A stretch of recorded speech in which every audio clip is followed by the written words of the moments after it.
Chapter number 4 का topic है directional over current release.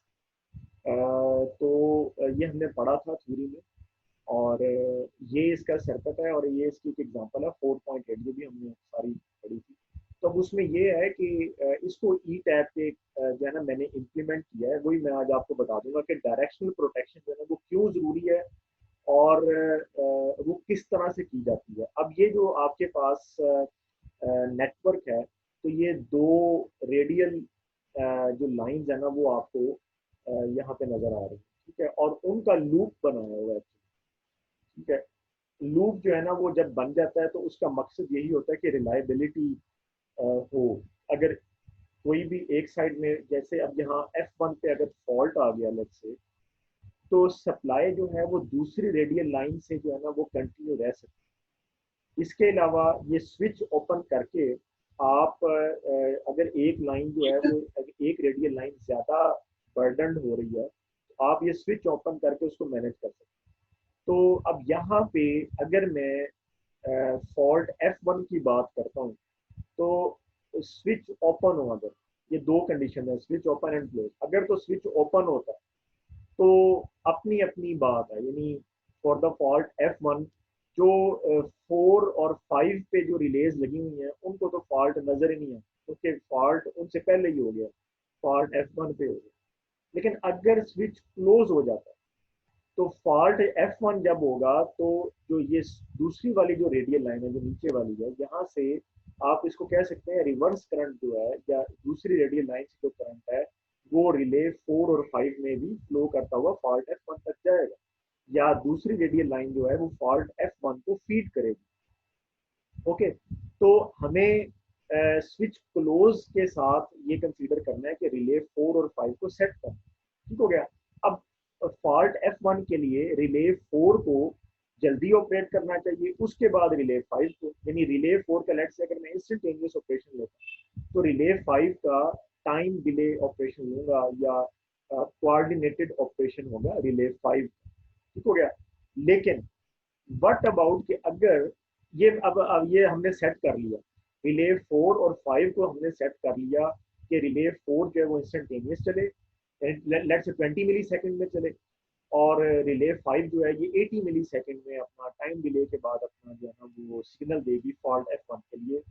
अच्छा, अब अगर फॉल्ट F2 आता है तो उसके लिए तो जो और फॉल्ट F2 जब आएगा तो ऐसे करंट फ्लो करेगा, यानी फॉरवर्ड करंट फ्लो करेगा 4 में से और 5 में से, ठीक हो गया। तो उस वक्त एफ जो रिले 5 है उसको तो पहले चलना चाहिए ना, और फिर रिले 4 को, लेकिन आपने तो रिले 5 को अभी अभी जो है वो टाइम डिले के साथ सेट किया। तो अब होगा क्या कि जब F2 पे फॉल्ट आएगा तो रिले 4 पहले ट्रिप कर रही होगी, यानी ये वाला ब्रेकर पहले बंद होगा, और फिर उसके बाद अगर सीक्वेंस ऑफ ऑपरेशन देखें तो ये बाद में बंद होगा। बात समझ आ रही है? तो ये वाला जो ब्रेकर है, ये वाला ब्रेकर जो है ये अगर बंद हो गया तो ये तो अननेसेसरी ट्रिपिंग हुई। हालांकि बंद तो 5 को होना चाहिए। अगर रिले अगर 4 या ये वाला ब्रेकर बंद हो जाता है तो इस बस पे जो लगा हुआ लोड है वो बेजा ही ऑफ हो गया। हालांकि ब्रेकर 4 तक या इस बस तक बिल्कुल हेल्दी लाइन थी, आप बिल्कुल हेल्दी लाइन थी, इसको कुछ भी फर्क नहीं पड़ना चाहिए, ठीक है। फॉल्ट F2 की बात हो रही है, तो रिले 5 को ट्रिप कर जाना चाहिए या इस वाले ब्रेकर को ट्रिप करना चाहिए, ठीक है। तो जो हेल्दी पोर्शन है उसको हम नहीं चाहते कि वो ट्रिप करे। तो ये वो चीज है कि आपको डायरेक्शनल ऑपरेशन लेना पड़ेगा, डायरेक्शनल ऑपरेशन लेना होगा, ठीक हो गया जी।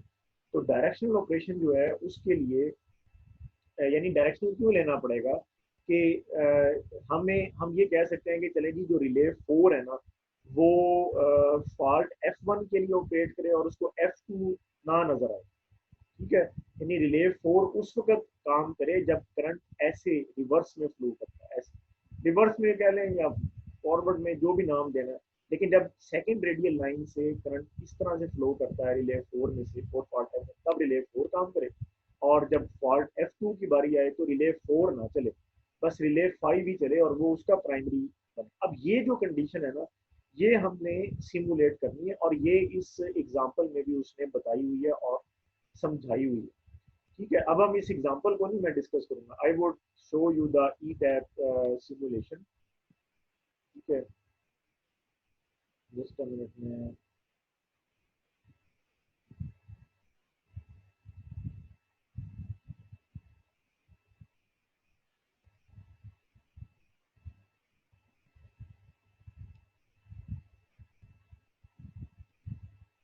अच्छा, चलो ये जब तक ओपन हो रहा है, तो अब इसमें ये है कि उसमें ये वाली जो एग्जांपल है, जब वो रिले को मैंने ओपन किया है शेयर करने से पहले ना, ताकि वो जरा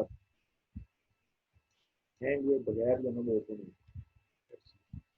तो ये जो रिले, ये जो एग्जांपल है आपकी, इसमें भी उसने यही बताया हुआ है। उसने जो है ना वो कहता है कि लेट से अगर F1 पे फॉल्ट आता है तो 100 एम्पेयर गुजरता है। अगर F1 पे फॉल्ट आता है तो इन दोनों में से 100 एम्पेयर पास कर रहा है, और अगर F2 पे फॉल्ट आता है तो दोनों में से 400 एम्पेयर पास कर रहा है। ठीक है, ये यहाँ पर जो है ना ये उसने बताया हुआ। फिर वो कहता है कि अगर आप पहले रिले 4 को सेट करें, तो ये वाली रिले है, फॉल्ट F1 के लिए और फिर F2 के लिए, दोनों के लिए। तो रिले 4 को अगर हम सेट करते हैं तो F1 के लिए वो कहता है जी 4 टाइम्स द आपके पास वैल्यू आती है, 4 टाइम्स द पिकअप वैल्यू। और जो F2 है उसके लिए आपके पास आता है 16 टाइम्स द पिकअप वैल्यू। यानी उसने जैसे भी सेट किया, अब हम फिलहाल अभी सेटिंग्स में नहीं जा रहे।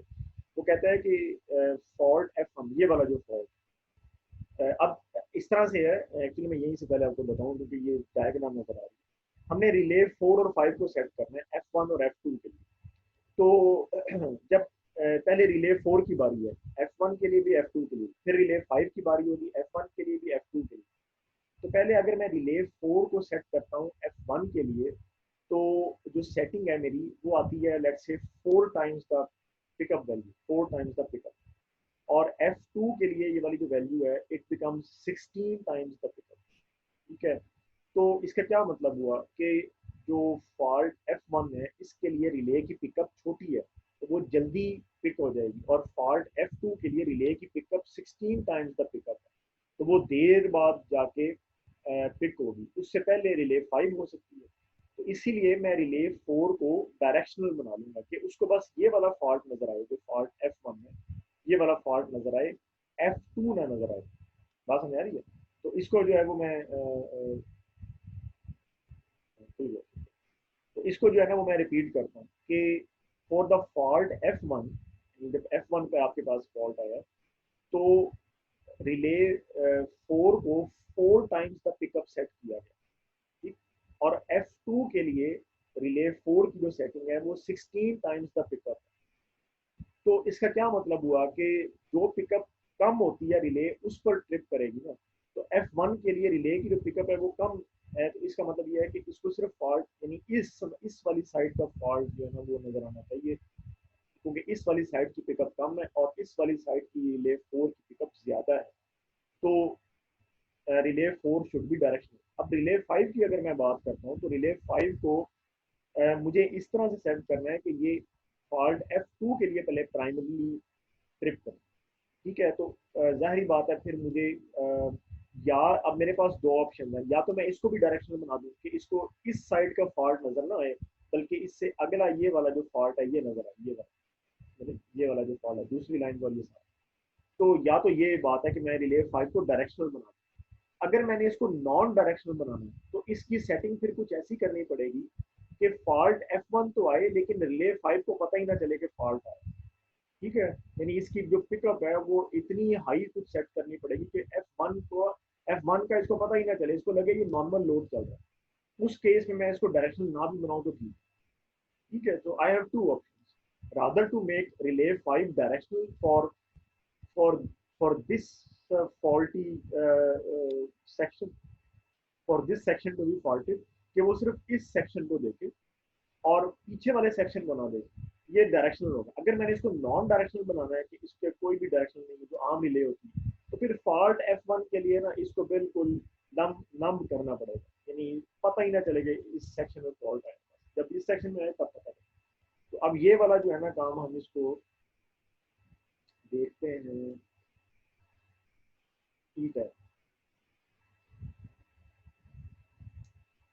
ठीक है, तो ये जो है वो मैंने सही तो मैंने डिलीट कर दी। ये जो है ना, ये मैंने ये वाला सर्किट बनाया जो भी मैंने आपको बुक में दिखाया, ये आपको नजर आ रहा है। ठीक है, तो it wouldn't take too long, क्योंकि मैंने इसको बहुत ध्यान से बनाया शुरू से। और बारी बारी पहले ग्रिड बनाया, फिर उसकी पहले उसकी सेटिंग कर ली, बस बनाई तो उसने खुद ही वोल्टेज फिट कर लिया। फिर ट्रांसफार्मर की सेटिंग की तो अगली बस ने वोल्टेज खुद फिट कर लिया। और इनकी सेटिंग्स कुछ मुश्किल नहीं है, ये सारी मैंने होरोविट्स का जो एंड प्रॉब्लम है ना चैप्टर नंबर 1 का, वहां से वैल्यूज जो है वो पिक की। तो वहां पे भी इस तरह का नेटवर्क बना हुआ है। चैप्टर नंबर 1 का जो एंड प्रॉब्लम है ना वो देख लीजिएगा। उसमें ये रेडियल लूप इसको हम कहते हैं, देखा ना, ये एक रेडियल लाइन है, ये दूसरी रेडियल लाइन है, और ये यहाँ पर ये स्विच है, इससे इसका लूप बन गया। तो ये रेडियल लाइन बनाना तो कुछ भी मुश्किल नहीं, you can just see from the book and just can draw it. और आपको प्रोटेक्शन वाले जो इक्विपमेंट्स हैं वो मैं बता दूँ। एक तो सबसे पहले, अच्छा, बुक में या कहीं और लोड नहीं लगाया हुआ, लोड के बगैर वो चीज़ ठीक नहीं लगती, लिहाजा मैंने अपनी मर्जी से एक इस बस पे लोड लगा दिया, एक इस बस पे लोड लगा दिया, और फिर मैंने स्विचेस भी रखी। ये स्विच जो है ये आपको ना यहाँ से मिल जाता है, ये single throw switch. Single throw switch, ये जो स्विच है ये बड़े काम की चीज़ है। ये आप यहाँ पर लगा लें, इसको अगर आप डबल, इसकी कुछ भी सेटिंग करने की जरूरत नहीं है, वो कुछ भी सेटिंग नहीं करनी, बस इसको यहाँ से ओपन क्लोज अपनी मर्जी से करें। ये देखें, इसको ओपन करेंगे तो ये ओपन हो जाता है। अब ये लोड कंसीडर नहीं होगा, ये लोड मैंने तो यानी ये स्विच का ये फायदा होता है, sometimes you do not want to consider the load, sometimes you want to consider the load. तो स्विच आप लगाने, ये मैंने इससे लगाया, और दूसरा स्विच यहाँ पर लगाना है ताकि लूप बनाने हैं। इसकी कुछ भी सेटिंग नहीं करनी है, ये मैंने बताया, जस्ट इसको लगाना है। ठीक है, डबल क्लिक करो, क्लोज करो या ओपन करो, बस इसके ये हो गया स्विच के बारे में। द नेक्स्ट थिंग कि मैंने बिल्कुल बुक के मुताबिक एक ब्रेकर यहाँ पे लगाया, एक यहाँ पे, इस ब्रेकर को भी निगलेक्ट करना है, ये मैंने लगाया तो मुझे बाद में पता चला इसकी तो जरूरत ही नहीं है। हालांकि प्रोटेक्शन तो मैं यहाँ पे सारी बना सकता हूँ, लेकिन मैं क्यों बनाऊँ जबकि मैंने टारगेट ही सिर्फ डिफरेंशियल भी करना है। तो ये वाला ब्रेकर भी ना बनाए। ठीक है, तो सिर्फ ये दो ब्रेकर्स लगाएं और उसके साथ सिटी और रिले लगाएं। इसके साथ ये वाला ब्रेकर सिटी रिले, ये ब्रेकर सिटी रिले। ओके, ये डन हो गया। उसके बाद आपने जो ब्रेकर की सेटिंग्स करनी है वो भी बहुत इजी है। खोलें, रेटिंग में जाएं। अब मेरा जो वोल्टेज चल रहा है वो 4 kV है, तो बस यहाँ ड्रॉप डाउन लिस्ट से जस्ट सिलेक्ट 4.76, क्योंकि यही मिनिमम वोल्टेज है। और कंटिन्यूस ऐप में जाके जो पहली ऑप्शन 1200 एम्पेयर की आ रही है वो आप सिलेक्ट करें। ठीक है, दैट इज इनफ टू बस साइकिल यहाँ से 3 ले लें, ये ब्रेकर की सेटिंग होगी, ओके कर दें ब्रेकर से, बस इतनी सेटिंग। दूसरे ब्रेकर की भी सेम सेटिंग करनी है, क्योंकि ये वाला जो मेरा नेटवर्क है ये 11 kV बस है और ये 4 kV बस आपको नजर आ रही है। तो ये जो मेरा नीचला वाला सारा नेटवर्क है ये 4 kV वाला और ऊपर 11 kV का। याद रखें, जो ई टैप में ब्रेकर पड़े हैं ना वो कम से कम 4 kV के हैं, जो हाई वोल्टेज सर्किट ब्रेकर। ठीक है, तो इसीलिए आपको मेरा जहाँ तक ख्याल है 11 kV टू 4 या 3.3 वाला अभी भी अगर आप नेटवर्क बनाते हैं 3.3 kV का, तो तब भी आपको 4 kV का ही ब्रेकर मिलेगा कम से कम। ठीक है, तो इसीलिए मैंने जो लेवल लिया वो 11 kV टू 4 लेवल लिया। तो इसमें फिर ये भी है ना कि शॉर्ट सर्किट करंट भी ज़रा थोड़ा इजी टू मैनेज है, इजी टू मैनेज। ठीक हो गया, तो ये सिटी रिले लगाना मुश्किल नहीं। एक्चुअली जो चीज़ है वो इसकी सेटिंग्स है, वो मैं आपको बता दूँ। ठीक है, तो पहले मैं इसका आपको ये दिखा दूँ कि ये लेट से, अब ये है, अब ये देखें ना, अब ये इस साइड पे फॉल्ट हुआ। अब आपने बुक में भी देखा, लेट से मैं यहाँ पर फॉल्ट क्रिएट करता हूँ।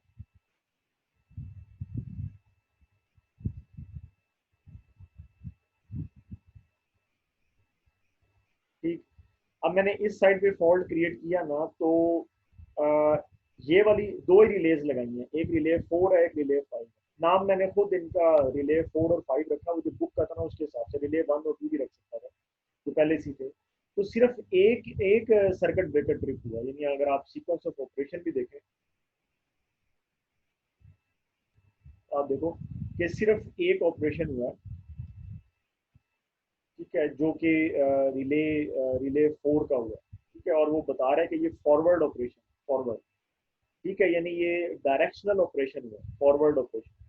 ओके, ओवर करंट ऑपरेशन हुआ है, यानी रिले की जो नेचर है, रिले की जो नेचर है वो ओवर करंट वाली है। ये 50 आपको ये बता रहा है, बट इस 50 telling you that the relay is of over current nature.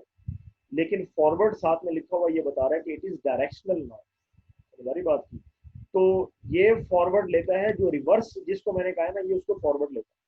यानी जिसको मैं यहाँ बुक में रिवर्स कह रहा था ना, ये उसको फॉरवर्ड ले रहा है। नहीं, अब हो क्या रहा है मैं पहले आपको ये बता दूं। ये देखिए, यहाँ पर जब मैंने फॉल्ट बनाया है ना, तो एक तो फॉल्ट करंट ऊपर से आ रहा है और वो इस बस तक रह गया। तो इस सिटी में कहाँ से करंट आया, देखिए ना, फॉल्ट तो हुआ इस बस पे। जब इस बस पे फॉल्ट हुआ है, तो इस सिटी में करंट और ये रिले में करंट कहाँ से आ रहा है, तो वो इस वाली दूसरी ब्रांच से आ रहा है। ठीक है, यही मैं अगर लेट्स से कि if I make this switch open and then again make a fault here. ठीक है, तो अब आप देखो कि कोई भी ट्रिपिंग नहीं है। ये बात को पता चल गया होगा। ये मैंने स्विच जो है ये भी आपके सामने मैंने ओपन कर दिया, तो इस वाली ब्रांच से कोई भी फीडिंग नहीं हो रही, समझ रही, no feeding from this branch. तो अब कोई भी ट्रिपिंग नहीं है क्योंकि इस सिटी में करंट ही नहीं जा रहा। अच्छा, रही बात ये कि आप सोच रहे होंगे कि ये लोड से कोई कंट्रीब्यूशन क्यों नहीं आ जाता, लोड से। तो मैंने स्टैटिक लोड लगाया, मैंने मोटरिंग लोड खत्म कर दिया। मैं अभी आपको दिखा भी देता हूँ। You see the name plate. तो मैंने जो इसका मैंने इसको रखा है 0% motor and 100% static load. Okay, 100% यानी मैंने वो मोटरिंग नहीं लिया कि मैं इसका कंट्रीब्यूशन ले सकता हूँ, लेकिन क्या जरूरत है, यानी कि मुझे वैसे ही रिजल्ट डायरेक्शनल का मुझे समझ तो आ रही है, मेरी अंडरस्टैंडिंग हो रही है। और अगर इसका कंट्रीब्यूशन आ भी जाए तो भी मैं उसके हिसाब से सेटिंग कर लूँ।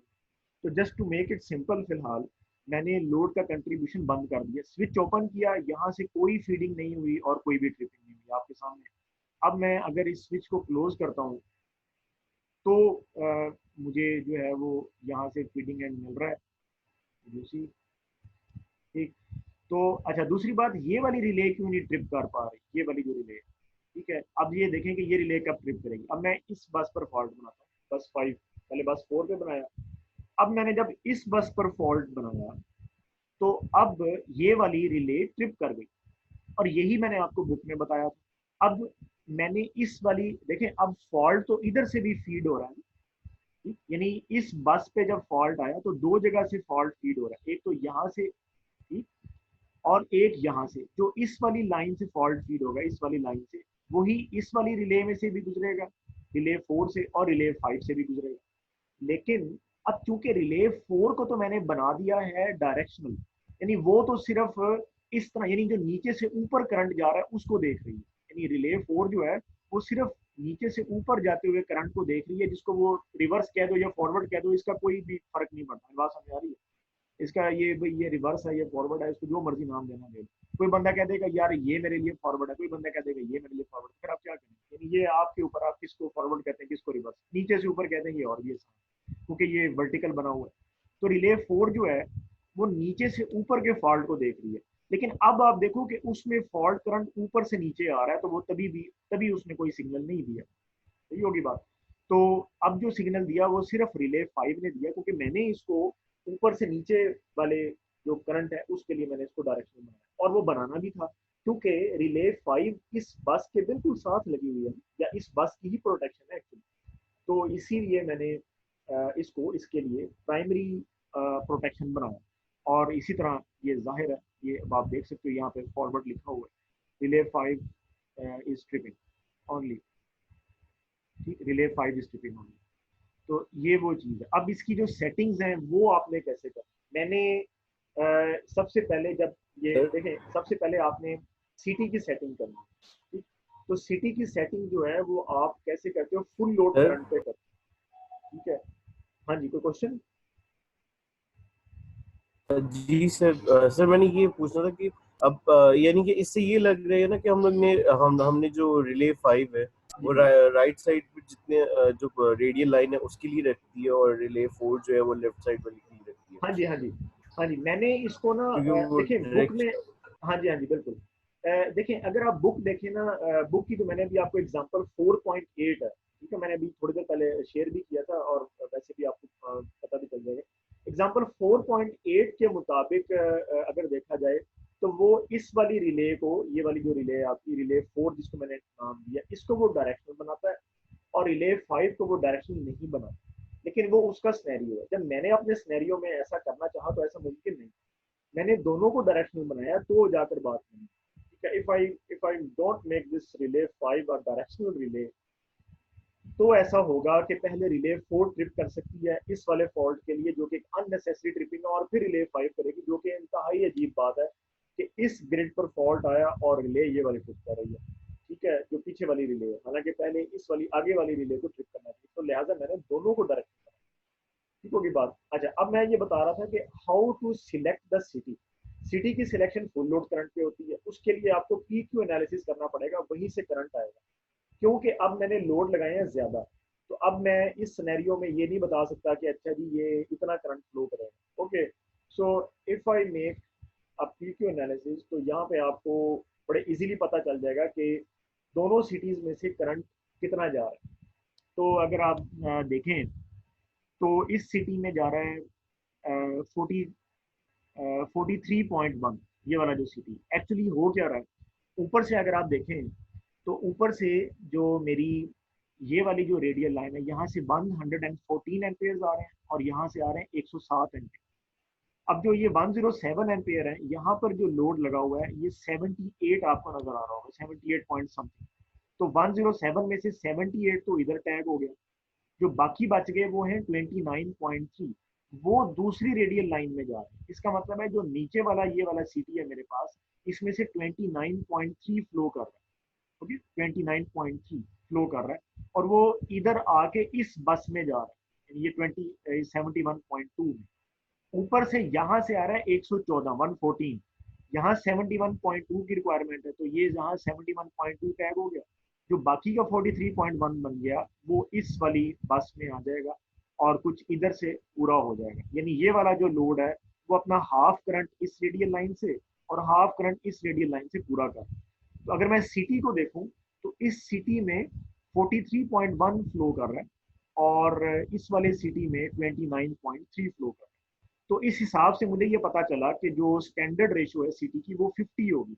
इन दोनों सिटीज की रेशो जो है वो 50 में ले सकता हूँ। लेकिन अगर मैं रेशो 50 लेता हूँ ना, तो मेरी जो रिले की सेटिंग्स है ना वो सही नहीं होती। ठीक है, ये मैं आपको एक्चुअली बताना चाह रहा हूँ। अभी मैं आप देखें कि मैंने जो रिले को जो मैंने सिटी लिया है वो है 100:5। उसकी एक रीजन भी है कि अभी कुछ बसेस में मैंने लोड लगाया भी नहीं। अगर मैं वहां पर लोड लगाऊंगा ना फ्यूचर में, तो लोड बढ़ जाएगा। तो मल्टी टर्न सिटी के पॉइंट ऑफ व्यू से मैंने 50:5 नहीं लिया कि मेरी रिले की सेटिंग भी मुनासिब हो, क्योंकि मैं आपको भी बताता हूँ कि मुझे जो रिले अवेलेबल है उसकी सेटिंग नहीं हो पा रही थी अगर मैं 50:5 लेता। ठीक है, वो कैसे, वो मैं बता देता हूँ। लिहाजा मैंने 100:5 ही इसको लिया, और नीचे वाले को भी मैंने 100:5 ले लिया। ठीक, दोनों को मैंने 100:5 ले लिया। हालांकि जो करंट फ्लो कर रहा है वो 50 से लेस है, और मैं 50:5 ले सकता हूँ। अब वो कैसे, अब मैं आपको बताता हूँ। सबसे पहले रिले 4 की बात करते हैं। अगर मैं रिले 4 को आपको दिखाऊं, सो यू कैन सी के इसका इनपुट आउटपुट तो आप सेट कर सकते हैं, ओसीआर में आ जाए। अच्छा, ये एबीबी का रिले है स्पास के नाम से, SPAS 348C। ये आपको मिलेगी लाइब्रेरी में। आपने कुछ नहीं करना, बस एबीबी, और यहाँ पे कुछ भी सेट नहीं करना। ओवर करंट कैटेगरी पहले से सिलेक्टेड रहेगी। आपने इसको स्क्रॉल डाउन करना है, और पास SPAS 348C, ये वाली रिले डायरेक्शनल है। बाकी बहुत कम रिलेज हैं जो डायरेक्शनल है। ऊपर एक और रिले है जो कि कॉम के नीचे है, ये इट इज 2000 करके, क्या नाम है इसका, हाँ ये है DPU 2000 और DPU 2000R। ये दोनों भी डायरेक्शनल है, बाकी कोई भी डायरेक्शनल नहीं है। You can check that. तो ये मैंने बहुत केयरफुली चेक किया है, DPU 2000 एंड DPU 2000R। लेकिन DPU 2000 या 2000R, इसकी फ्लेक्सिबिलिटी बहुत कम है, यानी मुझे इसमें पिकअप जो है वो बहुत ही कम मिल रहा है। तो मेरा जो फॉल्ट करंट है ना वो बहुत ज्यादा है, क्योंकि 4 kV का सिस्टम है, तो इसमें फॉल्ट करंट की अमाउंट बहुत ज्यादा आ रही है। तो पहले मैं ये सिलेक्ट कर रहा था तो मुझे वो सेटिंग्स नहीं मिल रही थी जो मैं करना चाह रहा था। फिर मैंने सर्च किया इसी में, तो मुझे स्पास 348C मिल गया, जो कि बहुत ही अच्छी रिले है। और इसमें मुझे आप देख सकते हो कि इवन अगर मैं सिटी की जो रेशियो है वो 150 सिलेक्ट कर दूं ना, तो मुझे तकरीबन 4000 एम्पेयर तक की स्पेस मिल जाती है, 4 किलो एम्पेयर यूँ कह लें कि अगर मेरे प्राइमरी पे फॉल्ट करंट 4 किलो एम्पेयर तक भी आता है ना, तो तब भी ये रिले सेट हो जाएगी इजीली। तो ये वो चीज़ है कि ये ऊपर आपको एबीबी नजर आ रहा है, एबीबी स्पार्स 348 यही आप भी रिले ले लें, बहुत अच्छी रिले। इसका ओवर करंट खत्म कर दें डायरेक्शनल के लिए, यहाँ पे आपको टिक करना पड़ेगा जिस मकसद के लिए ये रिले ली है, और एनसी नंबर इसका 67 होता है, वो खुद ही लिखा आ जाएगा। ये बस डायरेक्शनल की सिर्फ टिक करना है, वो ले खुद ही लेगा। इसकी बाकी की सेटिंग्स बिल्कुल ऐसी ही हैं जैसे ओवर करंट रिले की setting, nothing else. Okay, the important point is कि अब मैंने इसको सेट कैसे करना। तो मैंने इसकी जो सेटिंग की है वो ये है, I need to know the fault current magnitude, कि मुझे फॉल्ट करंट पता चले कि इस सिटी में से फॉल्ट करंट क्या गुजर के जा रहा है। Now you can see it is 1.76 kilo ampere. Okay, जो ऊपर की तरफ करंट जा रहा है इट इज 1.76 किलो एम्पेयर, जो कि इस सिटी से गुजर के जा रहा है। अंडरस्टैंड? सो अब मैंने 1 पॉइंट, बिल्कुल मैंने इसका ना कोई भी परसेंटेज नहीं लेनी, यानी एक्चुअली मुझे अगर मैं सिर्फ इसको इंस्टेंटेनियस सेट करता ना, प्योर इंस्टेंटेनियस, और ये ना डायरेक्शनल प्रॉपर्टी ना होती, तो 1.76 का मैंने 135% लेना था। ये बात आपको चैप्टर 4 में ही एग्जांपल 4.3 या 4 में पता चल जाएगी, उसने ये काम किया हुआ है, आप पढ़ सकते हैं। ठीक है, तो चैप्टर 4 की एग्जांपल है ना जिसमें वो इंस्टेंटेनियस की सेटिंग कर रहा है, उसमें आपको। लेकिन ये है डायरेक्शनल, डायरेक्शनल के लिए सिर्फ मैंने ये देखना है कि इस सिटी में से प्राइमरी करंट क्या फ्लो कर रहा है, and which is 1.76 kilo ampere या 1760 एम्पेयर। ओके, सो 1760 एम्पेयर ऊपर की तरफ जा रहा है, जिसके लिए मैंने इस रिले को सेट करना है। तो अब आप देखो कि इसको मैंने सेट किया 1600। ठीक है, क्योंकि अगर मैं इसको 1760 पे सेट करता हूँ ना, ये इस रिले की सेटिंग है। अगर मैं ये प्राइमरी एम्प्स 1760 ले आता हूँ, अभी आपके सामने मैं करता हूँ 1760, अच्छा नहीं लिखा जा रहा, 17.6, so you can see 1760 here. Now if the primary amps of the relay is 1760, you can see the pickup is 17.6, यानी 17.6 टाइम्स द पिकअप है। लेकिन रिले तब भी पिक नहीं करेगी, अभी मैं आपको दिखा देता हूँ। यू कैन सी, मैंने इसको सेट कर दिया, यहाँ फॉल्ट बनाया, अब रिले पिक नहीं होगी, कोई पिकिंग नहीं, you can see no picking. Even आप सीक्वेंस में भी जाकर देखें, वो कह रहा है नो डिवाइस ट्रिप। ओके, उसकी रीजन यही है कि आपने 1 टाइम्स द पिकअप कर दिया ना, यानी आपका जो फॉल्ट करंट था, मैं दोबारा बनाकर दिखाता हूँ कि फॉल्ट करंट क्या आ रहा था। तो you can see the fault current is 1.76 यानी 1760, इसको याद रखना है आप। तो अब आप रिले में जाएं, इधर आ जाएं। ठीक, आपने यानी यहाँ पर रिले, यहाँ पर तो लिखा आ रहा है 17.6 टाइम्स द पिकअप, लेकिन एक्चुअली ये इसको वन टाइम्स द पिकअप ले रहा है। यही समझना होता है एक्चुअली, ये देखें, ये मैन्युफैक्चरर की तरफ से होता है, इट कांट बी हेल्प। तो ये आपको समझना पड़ता है कि ये मैन्युफैक्चरर ने रिले कैसी बनाई है, और फिर ई टैप में उसको उन्होंने कैसे कॉन्फ़िगर किया। तो अगर मैं 1760 यहाँ पर सेट कर देता हूँ as primary amps of the relay, तो चूंकि मेरा फॉल्ट करंट भी 1760 आ रहा है ना, तो 1760 by 1760 it becomes 1 times the pickup. तो रिले उसको समझ रही है जी ये तो 1 टाइम्स द पिकअप आया, मैंने पिक नहीं करना। तो इसको आपको 1.1 times the, at least the pickup should be 1.1 times the pickup. इसका मतलब ये है कि मैं, यानी मेरा फॉल्ट करंट आ रहा है, ये याद रखना, फॉल्ट करंट आ रहा है मेरा 1760, 1760, जो पिकअप करंट है उसको मैं डिनोमिनेटर में रखूंगा।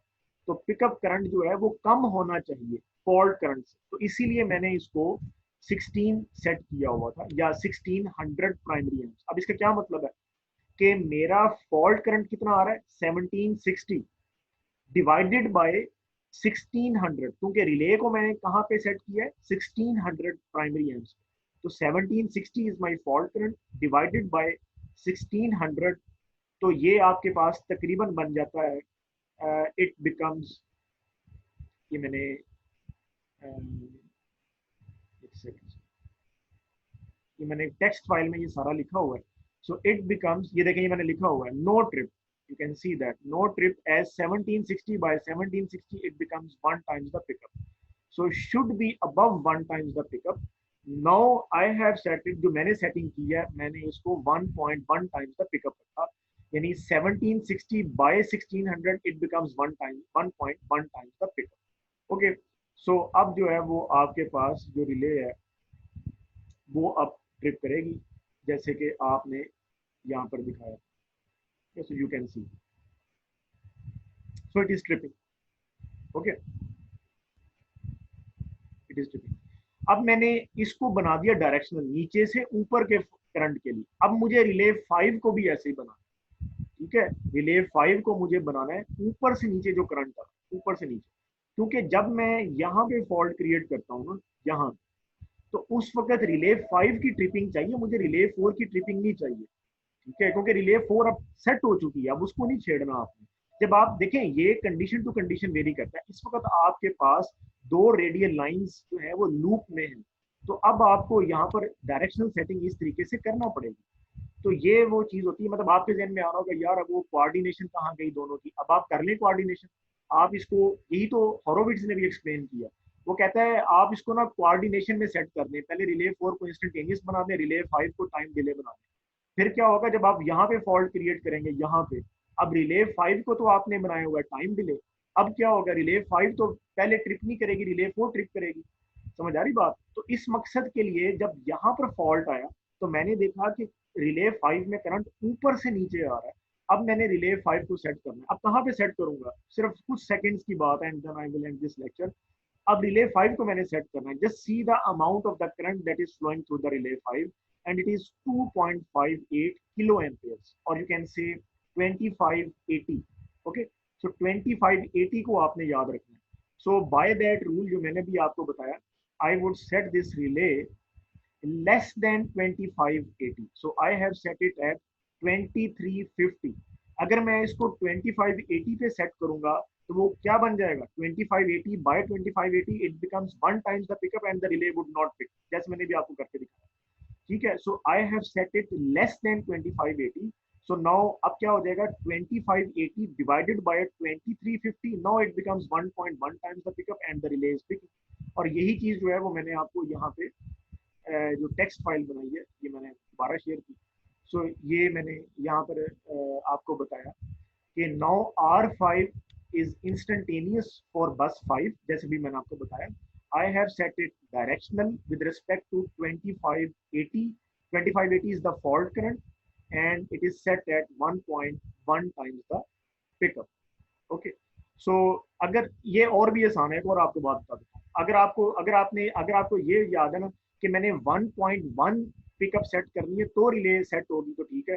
आप ये रिले करंट आ रहा है, ये फॉल्ट करंट आ रहा है 2580 डिवाइडेड बाय 1.1, तो आपको पता चल जाएगा कि प्राइमरी का एम्प्स क्या रखना है, आप वो आप रिले की सेटिंग में सेट कर लें, ठीक है। यानी रिले को डबल क्लिक करें, ओसीआर में जाएं, अब आपको पता चल गया है कि इट इज 2350, तो आप यहाँ पे इसकी पिकअप को एडजस्ट करते रहे, वो खुद ही 2350 आता है। मेरी बात, तो ये वो चीज है कि अच्छा एक और मैं आपको बात बताने लगा, देखें अगर ये ऊपर क्या लिखा हुआ है 0.5 to 40 मल्टी, यानी ये जो भी मैंने पिकअप सेट किया है ना, ये वाली जो मैंने पिकअप सेट किया ये मल्टीप्लाई सिटी सेकेंडरी हो, यानी सिटी सेकेंडरी जो है इफ इट इज 5 एम्पेयर, जो हमेशा 5 रहता है, तो 23.5 मल्टीप्लाई जो है ना वो 5 करके, तो वो आपके पास रेंज एक सेट होती है पिकअप की। समझ आ रही बात? तो फिर ये वाली जो रेशो है ना, ये इस वक्त मेरे पास 20 के हिसाब से आ रही है। यानी अगर बताने का मकसद सिर्फ ये है कि अगर मैं रेशो सिटी की लेता 50:5 ना, तो मुझे 23.5 पिकअप में यहाँ पे करंट बहुत थोड़ा मिलना था, बहुत थोड़ा मिलना था, ठीक है, क्योंकि मेरा 50:5 में सिर्फ 10 बनता है ना, 10, तो ये मुझे ये वाला जो करंट है ये बहुत थोड़ा मिलना था, ये आप करके देख सकते हैं। तो इसीलिए मैंने उसकी जो रेशो है ना वो 100 रेशो, पहले मैंने 150 भी रखी थी 150:5, लेकिन फिर मैंने 100 रखी मिनिमम, तो वो उससे मुझे ये फ्लेक्सिबिलिटी मिली है करंट, ठीक है। तो इसको एक दफ़ा मैं बता दूं कि ये 2580 was the fault current. So I have made it to 2350, ताकि 2580 by 2350, तो ये आपके पास तकरीबन 1.1 टाइम का पिकअप करेगा। और रिले जो है वो यानी फॉल्ट करंट से कम वैल्यू आपने यहाँ पे लानी है। ये एडिटेबल नहीं है, ये एडिटेबल है। ठीक, ये देखो, ये सिलेक्ट होता है। ये प्राइमरी एम्प्स एडिटेबल नहीं है, आपने इसको सेट करके इसको सेट करना प्राइमरी एम्प्स को। ओके, सो इसको नहीं फिर आपने देखना, रिले एम्प्स खुद ब खुद सीटी रेशियो के हिसाब से बनते रहेंगे, ये आपकी हेडिंग है। आपने इसको एडजस्ट करना है। ओके, तो ओके करेंगे, तो इट इज सेट नो। ठीक है, तो okay, so this is the lecture.